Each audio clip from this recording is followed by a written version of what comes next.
What's up guys, and welcome back to another episode of Pokemon Origins with me, TheOneIntegral. Today we are going to be covering the Fire type starter line from the Sinnoh region, which starts with Chimchar, moving on to Monferno, and then finally Infernape. So without further ado, let's get going. Feel free to leave any suggestions for future episodes down below in the comment section. So Chimchar is number 390 in the National Pokédex, and its Japanese name is Hikozaru. It is the chimp Pokemon and a pure fire type, as you might have guessed. Stands at 0.5 meters or 1 foot 8 inches tall and weighs 6.2 kilograms or 13.7 pounds. So Chimchar, what does it look like? Well, we'll go on to that in a minute, but of course the shiny version of Chimchar is, instead of orange, it's red coloured, so it's nothing too sort of intense there, it's just a simple change from orange to red. Evolution wise, Chimchar is actually an early evolving starter, evolving into Monferno starting level 14, so it's fairly quickly, quickly going up. So, what is Chimchar like? Well, obviously it is a small Pokemon, it stands on 2 feet, so it's bipedal, it's primarily orange coloured, but it does have some cream sections on its hands, feet, as well as its stomach, its chest, and its face as well. Its hands are actually quite human-like, because they have 4 fingers and a thumb, I suppose, so it looks exactly like a human basically, but it only has 3 toes on its feet. It has these thin arms but sort of larger legs, but they are quite short as well, and going further to look at its face, it has these red markings above its eyes, so there's extra eyelashes I suppose, and also has these red inner ears too. It has 2 sort of flame motifs on its body, one being a tuft of hair at the top of its head looking like a flame, and the other one being an actual flame at the base of its back, similar to a tail but not quite a tail. What do Pokédex entries tell us about Chimchar? Well, it's a very agile and dexterous Pokemon, and it does tend to scale cliffs quite a lot and live up on the top of craggy mountains, so obviously fire makes a lot of sense there. The flame comes from gas in its stomach that is produced there and then obviously gets burnt at its rear end, so it's basically just its butt on fire the whole time. It's pretty fun, but it actually extinguishes this flame when it goes to sleep, so it puts out, and this is apparently to stop it from burning itself, so that's quite good. Well done Chimchar. But this flame does burn weakly when it's sick, I suppose. It's sick, it doesn't have as much energy, so it's not going to be able to produce as much gas. But rain can't put this flame out. It's quite a strong flame, even though it does get weak sometimes. So what's Chimchar based on? Well, you might be able to guess. It's based on a sort of monkey, in particular a baby chimpanzee, because Chimchar makes a lot of sense there, and it looks quite like one too. But markings on its body and also its further evolution, as we'll look at later on, maybe indicating inspiration from a baboon, because when the fire is not lit on Chimchar's butt, it has 2 markings there very similar to a baboon's butt as well, which is quite bright red. So the name, well, the Japanese name Hikozaru is a combination of Hi meaning fire, Ko meaning child, and Saru meaning monkey, so sort of fire, child monkey, basically fire monkey that's as a child basically. The English name Chimchar is a simple combination of chimp and char. Char meaning to burn, very similar to Charmander for example. The French name rather is Ouisticram, and this is a combination of Ouistiti, which means marmoset, which is a type of monkey, and Crame, which means burnt, so, a monkey and fire, links there. Taking a quick look at the size of Chimchar before we move on to Monferno, it's a fairly small Pokemon, 0.5 meters or 1 foot 8 inches, so it only comes out to Ash's knee. Actually, when I was researching this episode, I saw a screenshot from one of the anime episodes of Dawn stood next to a Chimchar that came up to about almost her shoulder, so that was quite an anime blunder if I say so myself. If we then finish up with Chimchar here and move on to look at its evolution, we have Monferno. Monferno, its Japanese name is Mukazaru, and it is the playful Pokemon. It's now a fire fighting type and stands now at 0.9 meters or 2 foot 11 inches and weighs 22 kilograms or 48.5 pounds. Similar to Chimchar, Monferno's shiny form is basically red rather than orange, and the only other thing that changes is its blue marking goes to a purple one, which is quite funky.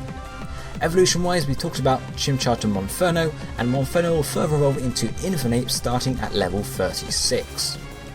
So what's Monferno all about? Well, now it's grown a bit, so it's a medium-sized Pokemon. It's again bipedal, and again it's primarily orange coloured, except this time instead of having cream over its body, it has light brown. It has a light brown stomach, light brown only fingers this time, and also a circle on the palm of its hand, and then light brown feet as well as obviously light brown face.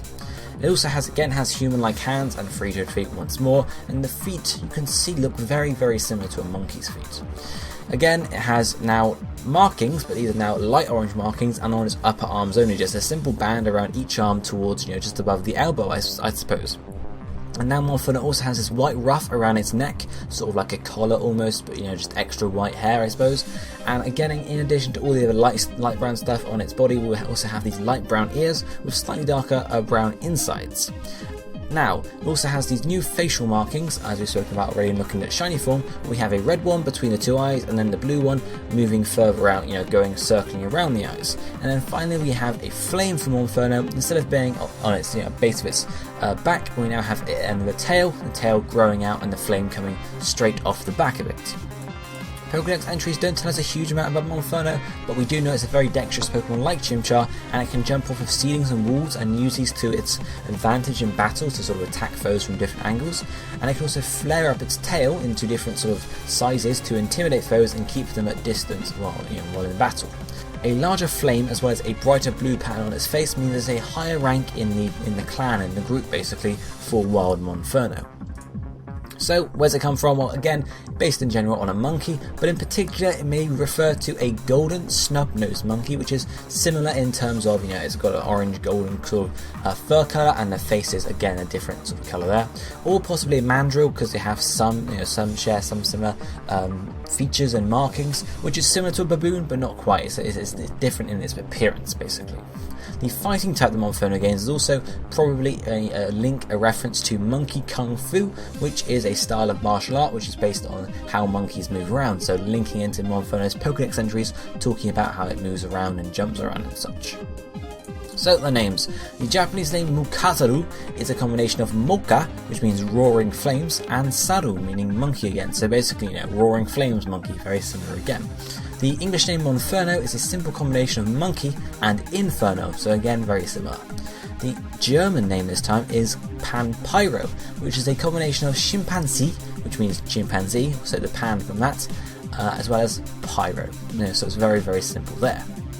Again, looking at the size before we move on to Infernape, you can see Monferno's growing larger, now coming up to about Ash's stomach, I suppose, so not too much taller, but the flame is there, so you probably want to watch out for Monferno in the end anyway. So we move on to our final Pokemon for today, which of course is Infernape. Infernape's Japanese name is now Gukazaru, and is the Flame Pokemon. It keeps the fire fighting type like Monferno does, and it now stands at 1.2 meters or 3 foot 11 inches and weighs 55 kilograms or 121.3 pounds. Again, very similar to the previous two in its evolution line, the shiny goes from sort of an orange colour to a red colour, and the other changes on it really are just very minor, just blue to purple once again.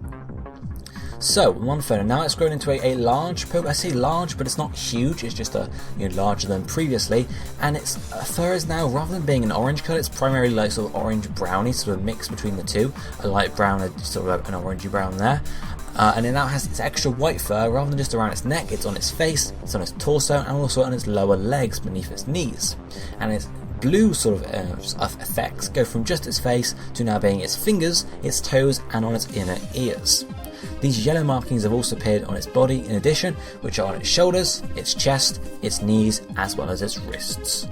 Its face again is brown, and this time has just simple red markings across it above the eyes before the white fur takes over, and its eyes now are very, very particular. They are yellow sclera behind, as well as the blue irises and then black pupils in the very centre.